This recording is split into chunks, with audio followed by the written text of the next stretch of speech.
पांचों पांडव जंगल में जो क्या कर रहे थे, घूम रहे थे। जंगल में घूमते घूमते घूमते घूमते घूमते घूमते बड़ी जोर से उन लोग को प्यास लग गया। पांचों भाइयों को जो प्यास लगा, युधिष्ठिर, भीम, अर्जुन, नकुल, सहदेव को, तो सहदेव चल गया पानी लाने के लिए। तो बगल में वो सरोवर था, तो सरोवर में जैसे ही पानी पीने के लिए खोज रहा था, तो वहीं पर वो पेड़ था, वहाँ पर वो यक्ष पक्षी था। यक्ष पक्षी ने बोला, सावधान सहदेव, पहले मैंने प्रश्न का उत्तर दो, उसके बाद पानी पियो, नहीं तो तुम्हारा। बोलते ही वो पानी पी गया और मूर्छित होके गिर गया। सहदेव के बाद नकुल गया। नकुल जाके देख रहा है कि जो सहदेव जो है मूर्छित होके पड़ा हुआ है, तो ये सोचा कि पहले हम पानी पी लेते हैं, उसके बाद उसको जगाएंगे। तो जैसे वो हाथ में पानी लेकर पानी पीने के लिए खोजते हैं, उसी समय बोले, सावधान नकुल, पहले मेरे प्रश्न का उत्तर दो, उसके बाद पानी पियो, नहीं तो तुम्हारा भी यही गति होगा जो तुम्हारा भाई का हुआ है। परंतु नकुल ने वो उनके बातों पर विश्वास नहीं किया और पानी पिया और वे भी मूर्छित होकर गिर गए। उसके बाद अर्जुन गए। अर्जुन जाके देख रहे कि दोनों भाई जो है मूर्छित होकर पड़े हुए हैं, तो उनको भी बड़ी ज़ोर से प्यास लगे हुए थे। तो पहले वो सोचा कि पानी पी लेते हैं, उसके बाद क्या करेंगे, इन दोनों भाइयों को जगाएंगे। ये भी पानी पीने के लिए जैसे ही खोजते हैं, उसी समय यक्ष पक्षी जो है, सावधान अर्जुन, पहले मेरे प्रश्न का उत्तर दो, उसके बाद पानी पियो, नहीं तो तुम्हारा भी यही गति होगा जो तुम्हारा भाई का हुआ है। तो अर्जुन भी जो है क्या करते हैं, थोड़ी देर से उसको प्यास लगते हैं, सोचते हैं कि वो पक्षी तो बोल रहा है, और वो भी पानी पी लेते हैं और वो भी क्या जाते हैं, मूर्छित होके गिर जाते हैं। उसके बाद भीम जाते हैं। भीम भी देखते हैं कि यहाँ तीनों भाई तो पड़े हुए हैं, तो उनको भी बड़ी ज़ोर से प्यास लगे हुए थे।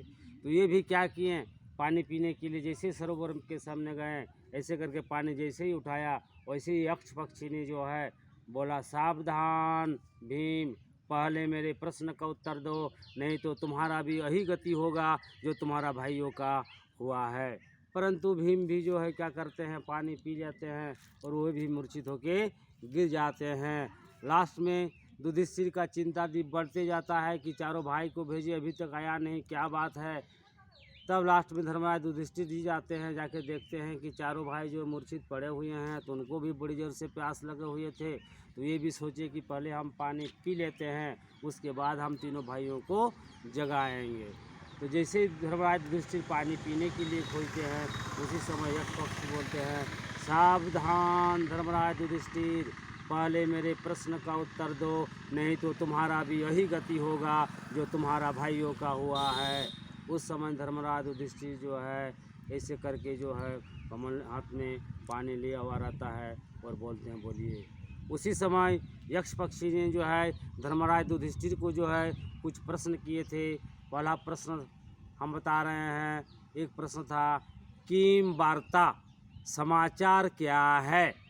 किम वार्ता माने समाचार क्या है।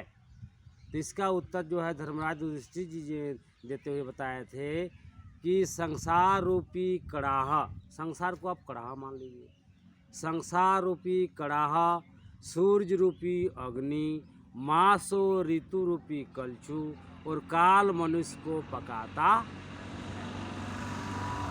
जैसे मान लीजिए हम लोग मीट बनाएंगे, तो पहले चूल्हा को धराएंगे, कड़ाहा लदाएंगे, फिर तेल देंगे, फिर प्याज उज देंगे, फिर मांस को अच्छी तरह से भूनेंगे। अब जो भूनने के बाद क्या होगा, खसर खसर खुशनी से हम उसको क्या करते रहेंगे, चलाते रहेंगे, और जब बन जाएगा तो उसको उतार देंगे। उसी प्रकार कह रहा है, संसार रूपी कड़ाहा, सूर्य रूपी अग्नि, मासो ऋतु रूपी कलछू, कलछू माने खुशनी, और काल मनुष्य को पकाता है। और दूसरा प्रश्न पूछा था, को मदते, दुनिया में सुखी कौन है, को मदते। तब धर्मराज युधिष्ठिर ने जो है उत्तर देते हुए बोला, जो अपने ही घर में रहते हैं, वो साग पात जो भी मिलता है खाता है, और जो किसी का ऋणी नहीं है, उससे बढ़कर सुखी नहीं है। क्या बोला, जो अपने ही घर में रहता है, साग पात जो भी मिलता है खाता है, और जो किसी का ऋणी नहीं है, वह सबसे बड़ा क्या है? सुखी है। तीसरा प्रश्न पूछा था, किम आश्चर्यजनम, आश्चर्य क्या है?